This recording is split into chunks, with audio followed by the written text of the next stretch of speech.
مولانا محمد وبارک وسلم وصلو علیہ۔ مل کے پڑھیے الصلاۃ والسلام علیک یا سیدی یا رسول اللہ، الصلاۃ والسلام علیک یا سیدی یا حبیب اللہ، الصلاۃ والسلام علیک یا سیدی یا نبی اللہ وعلی آلک واصحابک یا سیدی یا نور اللہ۔ میرے میٹھے اور پیارے دوستوں اور فیس بک کے ناظرین و سامعین حاضرین محفل، توحید کا بیان ہم کر رہے ہیں۔ اس ضمن میں ہم ایک روایت پاک، ایک حدیث مبارکہ کو پڑھتے ہیں، اس کے بعد ہم اپنی اصطلاحات کو بیان کریں گے۔ ایک مرتبہ پھر درود پاک پڑھیں۔ اللہم صلی علی سیدنا محمد وعلی آل سیدنا و مولانا محمد وبارک وسلم وصلو علیہ۔ وعن ابن عمر رضی اللہ تعالی عنہما قال قال رسول اللہ صلی اللہ علیہ وسلم بنی الاسلام علی خمس شہادت ان لا الہ الا اللہ وان محمدا عبدہ ورسولہ وإقام الصلاة وإيتاء الزکاة والحج وصوم رمضان متفق علیہ۔ روایت ہے حضرت ابن عمر رضی اللہ تعالیٰ عنہما، آپ فرماتے ہیں کہ فرمایا نبی کریم صلی اللہ علیہ وسلم نے اسلام 5 چیزوں پر قائم کیا گیا۔ فرمایا اس کی گواہی کہ اللہ کے سوا کوئی معبود نہیں اور محمد صلی اللہ علیہ وسلم اس کے بندے اور رسول ہیں، اور نماز قائم کرنا، زکوٰۃ دینا اور حج کرنا اور رمضان کے روزے، یہ 5 ارکان اسلام۔ اس میں ہم جو پڑھ رہے ہیں وہ ہے لا الہ الا اللہ۔ اس کے تحت ہم حدیث پاک کو پڑھ رہے ہیں، اور حدیث پاک میں ہماری اصطلاحات کا بیان جاری ہے۔ تو اصطلاحات میں ہم نے پچھلی مرتبہ پڑھا تھا کہ اللہ تبارک و تعالیٰ کی ذات، تھوڑا سا میں آپ کو دہرا دوں، اللہ تبارک و تعالیٰ نور حقیقی ہے، وہ تقسیم سے، تبعید سے منزہ اور مبرہ ہے۔ اور پھر ہم نے پڑھا تھا کہ وہ زمان سے، مکان سے، تعطیل سے، تعطل سے، کیفیت سے، قبل اور بعد سے، اور جہاد اور حدود سے پاک ہے۔ پچھلی مرتبہ ہم نے جہاد تو پڑھا تھا، کیا حدود بھی ہم نے پڑھ لیا تھا؟ جی، تو جہاد اور حدود اس کو ہم نے پڑھا، لیکن حدود کو ایک مرتبہ پھر دہرا لیتے ہیں۔ یاد رکھیں میں نے پچھلی مرتبہ اس کو پڑھ دیا تھا، لیکن پھر دہرا دوں کہ اللہ تعالیٰ کی ذات حدوں میں آنے سے پاک ہے۔ اللہ تعالیٰ کی ذات لامحدود ہے، حدوں کا اطلاق اللہ کی ذات پر نہیں ہوتا۔ تو حدوں سے میرے رب تعالیٰ کی ذات پاک ہے۔ تمام چیزیں جو حادث ہیں ان کی کوئی نہ کوئی حد ہوتی ہے، کوئی نہ کوئی ابتدا ہوتی ہے، لیکن اللہ تبارک و تعالیٰ کی ذات جیسے ابتدا اور انتہا سے پاک ہے، اسی طرح اللہ تبارک و تعالیٰ کی ذات حدود سے بھی پاک ہے، لمٹ سے پاک ہے۔ اور صرف ذات ہی نہیں، اللہ کی صفات بھی لامحدود ہیں، تعداد کے لحاظ سے بھی لامحدود ہیں، اور اپنے بڑے ہونے کے لحاظ سے بھی لامحدود ہیں۔ تو میں نے پچھلی دفعہ جہاد کے بارے میں بھی بتایا تھا کہ اسماء و اطراف اس سے مراد ہیں۔ آج ہم مزید تھوڑا اس کو پڑھتے ہیں، مزید اصطلاحات کو، کہ اللہ تبارک و تعالیٰ کی ذات مثل اور مثال سے پاک ہے، یعنی کوئی ایسی چیز نہیں ہے جو اللہ کی مثل ہو، نہ کوئی ایسی چیز ہے جس پر ہم اللہ کی مثال دے سکیں۔ سورہ نور میں اللہ تبارک و تعالیٰ نے جو مثال مبارک عطا فرمائی ہے آقا علیہ الصلوۃ والسلام کے قلب اطہر کے نور مبارک کی، تو فرمایا کہ اللہ نور السماوات والارض، تو سمجھ لیں یہ بھی توحید کی ایک شکل ہے جس کو توحید وجودی کہتے ہیں، یعنی موجود ہونے کی توحید، جو صوفیہ میں رائج ہے۔ تو اب ہم جو ہے اس کو یہ کہہ سکتے ہیں کہ اللہ تبارک و تعالیٰ کی نہ کوئی مثل ہے نہ مثال ہے۔ تمثیل تو اس کی ہو سکتی ہے جس کی کوئی صورت ہو، تو اللہ کی ذات نہ مثل ہے اس کی نہ مثال ہے۔ عربی میں کہیں گے ہم لا مثل لہ ولا مماثل لہ، اس ذات پاک مقدس و منزہ کی نہ کوئی مثل ہے نہ اس کی کوئی مثال ہے۔ سبحان اللہ۔ آپ لوگ جب مثال کو بیان کرتے ہیں نا، تو قرآن پاک میں بھی مثال کا ذکر آیا، اللہ تبارک و تعالیٰ نے مثال اپنے بارے میں بھی فرمائی، تو وہ ایک صرف سمجھانے کے لیے ہے، مطلب اللہ سے تبارک و تعالیٰ سے اس مثال کی کوئی تشبیہ نہیں ہو سکتی۔ بات آپ سمجھ رہے ہیں؟ یعنی کوئی تشبیہ مشابہت نہیں ہو سکتی، وہ صرف سمجھانے کے لیے مثال اللہ تعالیٰ نے ارشاد فرمائی ہے کہ جیسے طاق میں ایک چراغ ہو، اور وہ چراغ جو ہے وہ زیتون کے تیل سے جل رہا ہو اور وہ دھوئیں سے بھی پاک ہو، کیونکہ زیتون کا تیل جو ہے وہ جب جلایا جائے تو دھوئیں سے پاک ہوتا ہے۔ تو پھر فرمایا کہ وہ نہ مشرق میں ہو نہ مغرب میں ہو۔ تو اب یہ جو مثال بیان فرمائی ہے نا، یعنی صرف سمجھانے کے لیے، وگرنہ اللہ کی ذات جو ہے اس کی کوئی نہ مثل ہے نہ مثال ہے۔ تو اسی طرح مثل اور مثال کے ساتھ یہ بھی سمجھ لیں ایک اور اصطلاح کہ وہ شکل سے بھی پاک ہے۔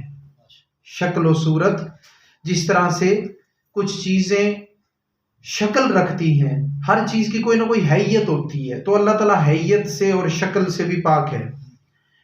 جیسے انسان ہے، اس کا چہرہ جو ہوتا ہے، اس چہرے کے اندر اس کے ایک مخصوص نقوش ہوتے ہیں، اس کے نین و نقوش جو ہیں اس سے اس کی ایک صورت معرض وجود میں آتی ہے، اس کی صورت کی ایک علیحدہ شناخت بنتی ہے۔ تو شکل کی، جب ہم کسی کی بھی صورت کو، شکل کو، چہرے کو دیکھتے ہیں تو ہم سمجھ لیتے ہیں کہ یہ فلاں زید ہے، یہ بکر ہے، یہ اسلم ہے، یہ فلاں بندہ ہے، تو ہم اس کی شکل کو دیکھ کر پہچان لیتے ہیں۔ تو شکلیں سب کی جدا جدا ہوتی ہیں، لیکن اللہ تبارک و تعالیٰ کی نہ کوئی شکل ہے یہ انسان یہی کہہ سکے کہ بھئی شکل پاک تو ہے لیکن وہ سب سے جدا ہے، لیکن نعوذ باللہ ایسا بھی نہیں ہے، کیونکہ اللہ تبارک و تعالیٰ کی ذات جیسی انسان کی شکل ہے ایسی شکل سے بھی پاک ہے، بلکہ وہ تمام قسم کی شکلوں سے پاک ہے۔ سبحان اللہ، سبحان اللہ۔ اور انسان کے جسم کی بھی ایک شکل ہوتی ہے، ایک حیت ہوتی ہے، کسی حیت پر ہوتا ہے۔ بعض لوگوں کا جسم دبلا ہوتا ہے، بعضوں کا موٹا ہوتا ہے، بعضوں کا جسم درمیانہ ہوتا ہے، بعضوں کا جو قد ہے وہ بلند ہوتا ہے، بعضوں کا قد درمیانہ، بعضوں کا پست۔ تو یہ انسان کے ایک جسم کی شکل بھی ہے جس کو انسان کی حیت کہا جاتا ہے۔ تو انسان، اللہ تبارک و تعالیٰ تمام قسم کی حیتوں سے پاک ہے، تمام قسم کی حیتوں سے پاک ہے، تمام قسم کی صورتوں سے پاک ہے۔ سورہ رحمان میں وہ جو فرمایا نا کہ اللہ تبارک و تعالیٰ کے بارے میں فرمایا گیا، جیسے جہان کے بارے میں فرمایا کہ کل من علیہا فان ویبقى وجہ ربک ذی الجلال والاکرام۔ تو اب اس میں وجہ اگر لفظی آپ ترجمہ کریں گے نا تو وجہ چہرے کو کہتے ہیں، عربی میں چہرے کو کہتے ہیں، لیکن یہاں پر اب اس کا ترجمہ یہ نہیں کیا جائے گا چہرے کا۔ کیوں؟ کہ ہمیں بنیادی اصول معلوم ہیں توحید کے کہ اللہ تبارک و تعالیٰ کی ذات پاک وہ شکل و صورت اور چہرے سے بھی پاک ہے۔ شکل سے پاک ہے نا، تو چہرے کی بھی تو شکل ہوتی ہے، جسم کی بھی شکل حیت ہوتی ہے۔ تو اللہ تعالیٰ تمام تر حیتوں سے، تمام تر شکلوں سے، تمام تر صورتوں سے پاک ہے، تو معلوم ہوا کہ وہ چہرے سے بھی پاک ہے۔ سبحان اس اللہ۔ آیت کا ترجمہ ایسے نہیں کریں گے جیسے بعضوں نے کر دیا کہ تیرے رب کا چہرہ باقی رہنے والا ہے، نعوذ باللہ، نہیں۔ جو وجہ ہے نا اس سے مراد چہرہ نہیں کہیں گے. اگر یہی وجہ کا لفظ دوسروں کے لیے آئے گا تو اس کا ترجمہ ہم چہرے کا کریں گے، کیونکہ اللہ کے غیر میں اگر کسی کے لیے بھی لفظ استعمال ہوگا تو ہم سمجھ لیں گے کہ یہ اس کے چہرے کے لیے استعمال ہوا ہے، کیونکہ عربی میں اس کی عربی لغت میں جو ترجمہ ہے وہ چہرے ہی کا ہے. تو لہٰذا جب ہم اللہ تبارک و تعالیٰ کے لیے اس کا ترجمہ کریں گے تو ہم یہ کہیں گے کہ تیرے رب، یعنی اے آپ صلی اللہ علیہ وسلم، اے محمد صلی اللہ علیہ وسلم، آپ کے رب کی ذات باقی رہنے والی ہے. تو لہٰذا قرآن پاک میں بھی جہاں ایسے الفاظ مبارک آئیں گے تو ان کو ہم کیا کہیں گے؟ وہ الفاظ یا وہ آیات متشابہات ہوں گی، یعنی اس کو سمجھا نہیں جا سکے گا کہ یہ کیا فرمایا گیا ہے. اگر چہرے کا لفظ فرمایا گیا ہو تو اس سے مراد جسمانی چہرے کو ہم نہیں لے سکتے. اگر دستے یعنی ہاتھ مبارک فرمائے گئے ہوں، ید اللہ کا ذکر آئے تو اس سے مراد کوئی جسمانی کیا بلکہ روحانی ہاتھ بھی نہیں لے سکتے، کیونکہ اللہ تعالیٰ ہاتھوں سے پاک ہے. تو جس طرح آپ کو پچھلی مرتبہ میں نے بتایا تھا کہ اللہ تعالیٰ ہاتھ سے پاک ہے، اسی طرح اللہ تعالیٰ چہرے سے بھی پاک ہے. تو یہاں پر وجہ کا جو لفظ ہے قرآن پاک میں سورہ رحمان میں وَيَبْقَى وَجْهُ رَبِّكَ ذِي الْجَلَالِ وَالْإِكْرَامِ، تو اس میں وجہ کا جو ترجمہ کریں گے تو چہرے کا نہیں کریں گے، کیونکہ اللہ چہرے سے پاک ہے. جیسے وہ ہاتھوں سے پاک، جیسے وہ استوا فرمانے سے پاک. وہ جب استوا کا ذکر بھی کریں گے نا قرآن میں تو ہم کیا کہیں گے کہ جیسا اس کے شان کے لائق ہے. تو لیکن چہرے کا ترجمہ چہرہ پھر بھی نہیں کریں گے اس لفظ کا، وجہ کا ترجمہ تو ہم یہ کریں گے کہ آپ کے رب کی ذات باقی رہنے والی ہے. تو ہمیں پتہ چلا کہ اللہ تبارک و تعالی شکل سے، صورت سے، چہرے سے اور حیت سے پاک ہے. حیت کو مزید سمجھا دوں، یہ جو آپ اپنی ذات میں ہے نا، ایک انسان ہوتا ہے اپنی ذات میں، اس کا ایک جسم ہوتا ہے جس کے اندر روح بھی موجود ہوتی ہے، ہما قسم کی خوبیاں بھی اس میں موجود ہوتی ہیں، دیکھنے والا بھی، سننے والا بھی، بولنے والا بھی. یہ سارا اللہ تعالیٰ نے صفات عطائی صفات عطا فرمائی ہیں انسان کو. تو یہ سب کچھ جو آپ کے جسم میں موجود ہے بما خصوصیات کے، بما خوبیوں کے، یہ جو آپ کا جسم ہے نا اس کو ہم ایک حیت کا نام دیں گے. اس کو ہم حیت وحدانی بھی کہیں گے، کیونکہ آپ ایک جسم ہیں اپنی ذات کے اندر، تو اس کو حیت وحدانی بھی کہیں گے. ابھی پچھلے دنوں میں فیس بک، اچھا بہرحال یہ بات مکمل کر لوں کہ حیت وحدانی کہیں گے تو اللہ تعالیٰ کسی بھی حیت سے پاک ہے، کسی بھی حیت سے پاک ہے. سبحان اللہ. جسم سے پاک، ذرا دوہرا لیں، جسم سے پاک، حیت سے پاک، شکل سے پاک، صورت سے پاک، ہاتھوں سے پاک، برابر ہو جانے یعنی استوا کا لفظ برابری میں آتا ہے، اس سے بھی اللہ پاک ہے. سبحان تو اللہ. آیات متشابہات میں ویسا ہی معنی نہ کر دینا جیسا لکھا ہوا ہے. اللہ کی شان کے لائق معنی کرنا، اس کا ترجمہ کرنا یہ ضروری ہے. آج کل ہم کس کو پڑھ رہے ہیں؟ توحید کو. کس کو پڑھ رہے ہیں؟ توحید. اب جو توحید ہے نا، میں پچھلے دنوں فیس بک پر ہی ایک کوئی صاحب بیٹھے ہوئے تھے، انہوں نے کہا کہ جی توحید جو ہے اس کے معنی ہے ایک کر دینا. نعوذ باللہ، ایک کر دینا نہیں، ایک کر دینا یہ نہیں ہے اس کے معنی. توحید کے معنی ایک کر دینا نہیں ہے. جو لفظ وحدت ہے نا، وحدت، اس کے معنی ہے ایک کر دینا، توحید کے معنی نہیں ہے. توحید کے معنی نہ ایک کر دینا. اچھا لفظ جو ہے نا کر دینا، تو اس کا مطلب ہے کوئی چیز پہلے ویسی نہیں تھی، آپ نے بعد میں ویسی کر دی، تو یہ تو چیزیں ویسے ہی اللہ کی شان کے خلاف ہیں. تو یہ اللہ کی توحید کی شان کے بھی خلاف ہیں. تو ایک کر دینا نعوذ باللہ یہ ترجمہ نہیں ہے توحید کا. توحید کا ترجمہ ہے اللہ تبارک و تعالیٰ کو اکیلا ماننا. بعضوں نے ترجمہ یہ بھی کہ بھئی ایک ماننا، تو ایک ماننا بھی ترجمہ صحیح ہے، اس کو غلط نہیں کہیں گے، لیکن بہتر ترجمہ کیا ہے؟ اللہ تبارک و تعالیٰ کو اکیلا ماننا. تو توحید کے معنی ہے اکیلا ماننا، یعنی اللہ کو اکیلا ماننا۔ وحدت کے معنی ہے ایک کر دینا۔ تو وحدت کا اطلاق اللہ تعالیٰ کی ذات پر نہیں ہوتا، بلکہ اللہ تعالیٰ کے متعلق عقیدہ رکھنا چاہیے کہ اللہ تبارک و تعالیٰ کی ذات جو ہے اس کو اکیلا ماننا، یعنی یہ توحید ہے۔ بات آپ کے سمجھ میں آ گئی؟ اچھا، میں نے ابھی کس چیز سے پاک بتایا تھا؟ شکل و صورت سے پاک اور منزہ ہے۔ اب یہ چیز بھی جو میں نے آپ کو پہلے بتائی تھی، اس کو پھر سن لیں کہ وہ ذات پاک جو اللہ ہے، وہ ذات پاک جو اللہ ہے، وہ جیسا پہلے موجود تھا اب بھی ویسا ہی موجود ہے۔ سبحان اللہ۔ کیوں؟ اس لیے کہ اللہ تعالیٰ کی ذات میرے دوستو تبدیلی سے پاک ہے، تغیر سے پاک ہے، بڑھنے سے پاک ہے، گھٹنے سے پاک ہے، اسی طرح کسی چیز کا اثر لینے سے پاک ہے۔ یعنی وہاں پر ضعف کا معاملہ نہیں ہوتا، کمزوری کا معاملہ نہیں ہوتا۔ تو لہٰذا اللہ کی ذات کو یہ ماننا چاہیے کہ جیسا وہ پہلے تھا ویسا ہی اب بھی ہے، اور جیسا اب ہے ویسا ہی بعد میں بھی ہوگا۔ بات سمجھ میں آئی؟ تو اس لیے یہ سمجھ لیں کہ اللہ تبارک و تعالیٰ کی ذات کو یہ ماننا چاہیے کہ وہ ذات جیسے پہلے تھا اب بھی ویسے ہی ہے، اور یہ بھی ماننا چاہیے کہ جیسا وہ پہلے موجود تھا ویسا ہی اب بھی موجود ہے۔ ٹھیک ہو گیا؟ ویسا ہی اب بھی موجود ہے۔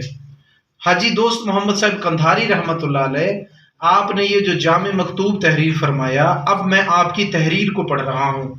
آپ فرماتے ہیں یہ تحریر اور بیان جمیع انبیاء رسول علیہم الصلاۃ والسلام سے صحابہ کرام تک بالتواتر پہنچا ہے۔ اور پھر فرمایا کہ صحابہ کرام سے پھر ان علماء اہل سنت اور اولیاء امت تک پہنچا ہے۔ تو آپ فرماتے ہیں کہ پھر ان سے ہمارے بزرگوں کو یہ توسل پہنچا ہے، یعنی یہ عقیدہ نیا نہیں ہے۔ وہ فرماتے ہیں یہ عقیدہ جمیع انبیاء نے پہنچایا ہے، اور آقا علیہ الصلوۃ والسلام نے یہی عقیدہ صحابہ کو بتایا ہے، اور صحابہ سے یہی عقیدہ تابعین، تبع تابعین، پھر ائمہ محدثین، اور پھر اولیاء کرام، اور ان سے ہو کر اپنے بزرگوں کے ذریعے اور اپنے علماء اہل سنت کے ذریعے ہم تک پہنچا ہے۔ سبحان اللہ۔ تو یہی عقیدہ اصل میں اسلامی عقیدہ ہے۔ جو توحید ہم آج کل پڑھ رہے ہیں اسی کو اسلامی توحید کہتے ہیں۔ اچھا، یہ بھی آپ کو بیان کر دوں آپ کے علم کے لیے، اور فیس بک کے ہمارے جو سامعین ہیں ان کے علم کے اضافے کے لیے، کہ یہ عقائد جو ہم پڑھ رہے ہیں اس میں اہل سنت میں بہت معمولی سا فرق بھی ہے، بہت معمولی سا۔ یعنی یوں سمجھ لیں کہ اہل سنت میں جو 4 ائمہ کرام ہیں، کون سے ائمہ ہیں؟ امام اعظم کا نام بتائیں، دوسرے امام، تیسرے، چوتھے امام شافعی۔ ٹھیک ہے جی، 4 ائمہ کرام۔ ٹھیک ہے جی، امام اعظم ابو حنیفہ، امام مالک، امام شافعی، امام احمد بن حنبل، یہ چاروں اہل سنت کے امام ہیں۔ ان میں حضرت میرے دوستو جو ہیں امام اعظم ابو حنیفہ، ان کے جو پیروکار ہیں وہ حنفی کہلاتے ہیں، احناف بھی ان کو کہا جاتا ہے۔ جو توحید ہم پڑھ رہے ہیں وہ توحید ہی حقیقی توحید ہے، وہ توحید ہی حقیقی توحید ہے، اور احناف نے اس کو مضبوط پکڑا ہے، احناف نے اس کو مضبوط پکڑا ہے، وہی توحید ہمارے پاس چلی آ رہی ہے۔ تو اس کو توحید کو نا، ہم جو امام ہے نا ہمارے اس میں حضرت ماتریدی رحمت اللہ علیہ، وہ حنفی ہیں، انہوں نے اس توحید کو ہم تک پہنچایا ہے۔ تو لہٰذا ہمارے امام جو ہیں ماتریدیہ کے ابو منصور ماتریدی رحمت اللہ علیہ ہیں، اور حضرت ابو الحسن اشعری اشعرا کے امام ہیں اور یہ دونوں گروہی اہل سنت کے ہیں، اور ان کے اصول میں، توحید کے اصول میں کوئی فرق نہیں ہے، ٹھیک ہے نا. تھوڑا سا معمولی سا ایسا فرق جیسے اصول یعنی فروعی اختلاف میں ہوتا ہے، ایسے ہی ہلکا سا فرق ہے جس کو ہم فرق شمار نہیں کرتے.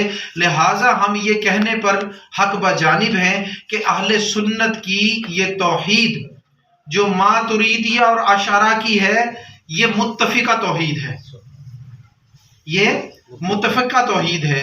جو حنابلہ ہے نا، حضرت امام احمد بن حنبل رحمۃ اللہ علیہ کے جو پیروکار ہیں حنابلہ، ان کو حنابلہ کہا جاتا ہے. تو وہ توحید میں بھی اقوال حضرت امام جو ہے احمد بن حنبل پر ہی، یعنی کہ یوں سمجھیں اپنا عمل رکھتے ہیں، اپنے اعتقادات رکھتے ہیں. لیکن اس میں یاد رکھیں یہ جو ہم اصول توحید پڑھ رہے ہیں یہ اہل سنت کی مشترکہ توحید ہے، ٹھیک ہے نا جی. ہم ان اہل سنت کے دو موقف تو مین ہیں، اشعرا اور ماتریدیہ. تو اس کے علاوہ حضرت امام احمد بن حنبل رحمۃ اللہ علیہ نے بھی توحید کے اصول وضع فرمائے ہیں. تو یہ تینوں جتنے بھی ہیں یعنی اصولاً ایک ہی معاملہ ہے ان کا، لیکن دو مشہور ہیں اہل سنت میں، ماتریدیہ اور اشعرا. اور ہم کن کی توحید کو زیادہ جو ہے وہ سمجھتے ہیں، جس پر ہم عمل کرتے ہیں احناف، تو حضرت امام ماتریدی رحمت اللہ علیہ، ٹھیک ہے نا. تو یہ انہی اصولوں پر قائم ہے، وہ اصول ماتریدیہ کے. عقائد نصفی بھی اسی پر لکھی گئی ہے، پھر اس کی شرحیں بھی ہوئی ہیں. یہ تمام جو ہے نا امام اعظم ابو حنیفہ اور ان کے ائمہ کے اقوال جتنے بھی ہیں، انہوں نے جو اصول توحید وضع فرمائی ہیں وہ اسی اصولوں پر مبنی ہے. لیکن انہوں نے ان اصولوں کو وضع فرمایا ہے، لیکن یہ اصول حقیقتاً شروع سے چلے آ رہے ہیں. تمام انبیاء کرام نے یہی توحید سمجھائی ہے جس کو آج ہم پڑھ رہے ہیں، جس توحید پر ہم اعتقاد و ایمان رکھتے ہیں. اور یہی توحید جو ہے وہ آقا علیہ الصلوۃ والسلام نے صحابہ کو عطا فرمائی ہے، اور صحابہ کرام نے تابعین و تبع تابعین اور پھر ائمہ محدثین کو یہی توحید ملی، اور وہاں سے اولیاء اور علماء اہل سنت سے ہو کر ہم تک پہنچی. تو یہ آپ فرماتے ہیں کہ علماء اہل سنت اور اولیاء امت سے ہم کو پہنچا. پھر آپ فرماتے ہیں کہ یہ جو توحید ابھی آپ لوگوں نے سماعت کی، یعنی میں جو ابھی کچھ اسباق آپ کو توحید کے میں نے پڑھائے، کچھ دروس اس پر دیے میں نے، تو ویسے تو آپ کو معلوم ہے ہماری درس حدیث کی محفل ہے، لیکن چونکہ ہم نے کتاب الایمان مشکوات شریف کو مکمل کر لیا تھا تو لہٰذا خلاصہ توحید یہ ضروری تھا، خلاصہ توحید یہ ضروری تھا. اب میں آئندہ اس کے لیے انشاءاللہ یہ بھی کروں گا کہ چونکہ یہ ایک لائیو سیشن ہوتا ہے جو ہمارا فیس بک کا یا محفلوں کا، تو اس میں لائیو کے اندر اور کتاب کی صورت وضع کرنے میں یہ فرق ہوتا ہے کہ جب آپ لائیو کسی چیز کو بیان کرتے ہیں تو اس میں کوئی نقطہ رہ بھی سکتا ہے، کیونکہ آپ لائیو بول رہے ہیں، آپ براہ راست اس وقت بیان کر رہے ہیں، تو اس میں کوئی نقطہ رہ بھی سکتا ہے. تو اس کے اندر بسا اوقات ایسا بھی ہو جاتا ہے کہ جس چیز کو پہلے بیان کرنا اس کو انسان بعد میں بیان کرتا ہے، جو چیز بعد میں بیان ہو وہ پہلے بیان ہو جاتی ہے. جو بیان کرنے والے ہیں وہ اس چیز کو جانتے ہیں. لیکن جب آپ کسی چیز کی کتاب لکھتے ہیں تو اس کو چونکہ آپ کے پاس وہ لائیو نہیں آپ ہو رہے ہوتے اس وقت پہ، تو اس کو آپ تسلی سے لکھ لیتے ہیں، اگر کوئی نقطہ آگے پیچھے ہو گیا تو اس کو درست کر لیتے ہیں. تو اس کے اندر انشاءاللہ میری کوشش یہ ہوگی کہ عقائد اہل سنت پر ایک کتاب ضرور مرتب کروں، جلد یا بدیر انشاءاللہ عقائد اہل سنت پر ایک کتاب ضرور مرتب کروں، جس میں عقائد توحید، عقائد متعلقہ رسالت، عقائد متعلقہ ملائکہ یعنی فرشتے، پھر کتاب رسول، جو بھی یعنی کہ یہ ہمارا یعنی ایمان مفصل مجمل میں جو ایمان ہمارا بیان ہوا ہے، اس پر پوری ایک کتاب ایسی لکھی جائے کہ عام انسان اس کو پڑھ بھی سکے، اس کو سمجھ بھی سکے، اور اپنے اعتقادات کو اہل سنت کے عقائد کے مطابق اس کتاب کو دیکھ کے درست کر سکے. تو ابھی میں یہ تو نہیں کہہ سکتا کہ کتنے عرصے آگے ہو جائیں، ذرا جو آ رہے ہیں نا وہ تنگ نہ ہو، ذرا آگے تشریف لیں. تو انشاءاللہ اس کو میں مرتب انشاءاللہ اللہ توفیق دے انشاءاللہ تو اس کو میں مرتب ضرور کروں گا. تو میں یہ چاہوں گا کہ ہم توحید پر بیان کر کے نا اپنا جو مشکوات شریف کا درس ہے اس کو ہم اگلی جو ہماری کتاب ہے کتاب النفاق و کتاب الکبائر و علامات النفاق، اس کو ہم شروع کر لیں. اس میں پھر شرک کا بیان بھی آ جائے گا. تو میں چاہتا ہوں کہ اس کو ہم مختصر کریں، لیکن یہ تحریر بڑی جاندار ہے، یہ آپ سن لیں. تو اس کے اندر آپ فرماتے ہیں کہ یہ جو توحید ابھی آپ لوگوں نے کئی درس سنے ہیں، تو اس کو سننے کے بارے میں آپ فرماتے ہیں کہ اس کو ہم معرفت استدلالی بھی کہہ سکتے ہیں اور سماعی بھی. یعنی جو ہم نے سنا ہے نا، آپ لوگ جو میرے پاس آئے بیت کی، سب دوستوں نے، کچھ فیس بک پہ بھی سننے والے بیت والے بھی ہوں گے، کوئی